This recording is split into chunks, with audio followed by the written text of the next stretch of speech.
The rain hammered against the corrugated metal roof of the maintenance shed, each drop a frantic drumbeat echoing the frantic pulse in Enrico's ears. He cursed under his breath, shoving the malfunctioning power coupling back into its housing.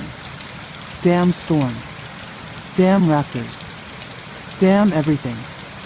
It had all started innocently enough. A routine perimeter check, a faulty sensor, and then, the click of the electric fence failing. He'd seen their shadows first, lean and predatory, moving with an unnerving grace that belied the brutal intelligence he knew resided within.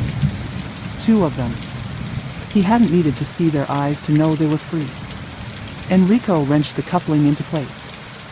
Power surged back, humming through the lines. He risked a glance at the security monitor. Static. The storm was playing havoc with the cameras. He was on his own. He sprinted for the jeep, his boots splashing through the muddy puddles. The wind howled, tearing at his rain slicker, but he didn't slow. He could picture them, the raptors, already testing their newfound freedom, their sickle claws clicking against the concrete. He fumbled with the jeep's ignition, his hands slick with rain and sweat. The engine sputtered, coughed, and finally roared to life. He slammed the gears into drive and fishtailed out of the shed, heading towards the relative safety of the visitor center. It was empty, of course. Construction crews were long gone for the night, fearing the storm. But it was bigger, with more places to hide than the maintenance sheds. The visitor center loomed out of the rain, a monstrous, skeletal structure. The glass walls hadn't even been installed yet, leaving gaping holes in the facade. He abandoned the jeep, sprinting inside, his heart hammering against his ribs. He could hear them now. The soft, almost bird-like chirps, punctuated by the heavier thud of their footsteps. Clever girls. They were toying with him.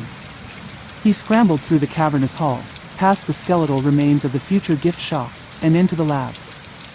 The air was thick with the sterile scent of chemicals and the ghosts of genetic experiments. He slammed the heavy steel door behind him, throwing the bolt. It wouldn't hold them for long, but it might buy him a few precious seconds. The labs were a maze of corridors and sterile rooms. He darted past incubators and gene sequencers, his mind racing. He needed a weapon, a place to hide. He grabbed a heavy wrench from a workbench, his knuckles white as he gripped it. He could hear them testing the door now, their claws scrabbling against the metal. The chirps were closer, more insistent. He ran, deeper into the complex, until he reached the back entrance. It opened to a service road that led to the employee hotel, a mile or so away. He burst out into the storm, the wind and rain a physical assault. He didn't look back. He just ran, his lungs burning, his legs screaming in protest. He had to make it to the hotel. The others were there. They could help. The hotel was a beacon of light in the storm, a squat, utilitarian building that offered a meager promise of safety. He stumbled through the front doors, gasping for breath, ready to collapse. But what greeted him wasn't safety. It was horror. Enrico lay sprawled on the tiled floor of the lobby, a mangled mess of blood and bone. His eyes stared blankly at the ceiling, frozen in a silent scream. His intestines were spilling out onto the floor. Small, brightly colored dinosaurs, Compsognathus, nipped at the remains, oblivious to the carnage. He didn't see them, not at first. They were hidden in the shadows, just beyond the pool of light cast by the lobby lamps. But he could feel them, the weight of their gaze, the predatory intelligence that radiated from them like heat. He managed to get to the radio on the front desk. He tried so hard to warn them. Raptors. Hotel. Help. Muldoon heard the panicked transmission crackle over the radio. Raptors? Hotel? What in God's name? He grabbed his tranquilizer gun and a handful of darts. Get your rifle, Jack. Something's gone wrong. Jack, a wiry man with perpetually bloodshot eyes, didn't need telling twice. He grabbed his Winchester and followed Muldoon out into the storm. The ride to the hotel was agonizing. The rain lashed against the windshield, blurring their vision. The jeep skidded and swayed on the slick road. Every flash of lightning seemed to illuminate the potential for disaster. They arrived at the hotel to a tableau of absolute horror. The front doors were wide open, swaying in the wind. The lobby was a scene of carnage. Muldoon felt a surge of nausea, but he fought it down. He had seen death before, plenty of it.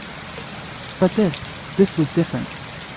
This was primal, savage, a glimpse into a world where humans were nothing more than prey.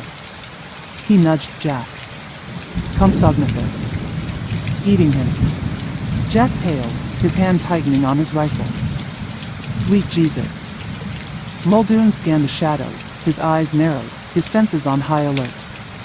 He could feel them, lurking just beyond the edge of his vision. They were there, watching, waiting. Stay behind me, he murmured, his voice low and steady. And keep your eyes open. They're close. He stepped cautiously into the lobby, his senses on high alert. He reached for his radio. He needed to let Hammond know what was happening, but he hesitated. What could Hammond possibly do? Muldoon to control, he said finally, his voice strained.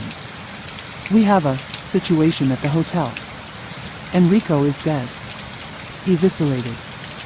Compsognathus are already on the scene. Static crackled over the radio.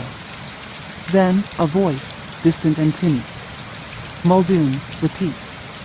What is the situation? Raptors, Muldoon said, his voice grim. They're loose. And they're here. He didn't wait for a response. He cut the transmission and holstered the radio. This wasn't a job for radio chatter. This was a job for instinct, for experience, for the cold, hard calculation of survival against a predator that was smarter, faster, and far more dangerous than anything he had ever faced. He had hunted big game in Africa.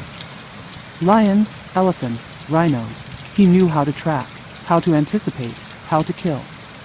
But this was different. These weren't just animals. They were engineered killing machines, designed to hunt and destroy. All right, Jack, he said, his voice calm despite the adrenaline coursing through his veins. It's game time. He moved slowly and deliberately, his eyes scanning the shadows, his hand gripping the tranquilizer gun. Every rustle of leaves, every creak of the building, sent a jolt of fear through him. He knew they could be anywhere, that they could strike at any moment. He took a deep breath, focusing his mind, shutting out the fear. He was a hunter. And tonight, he was the only thing standing between these creatures and the rest of the park.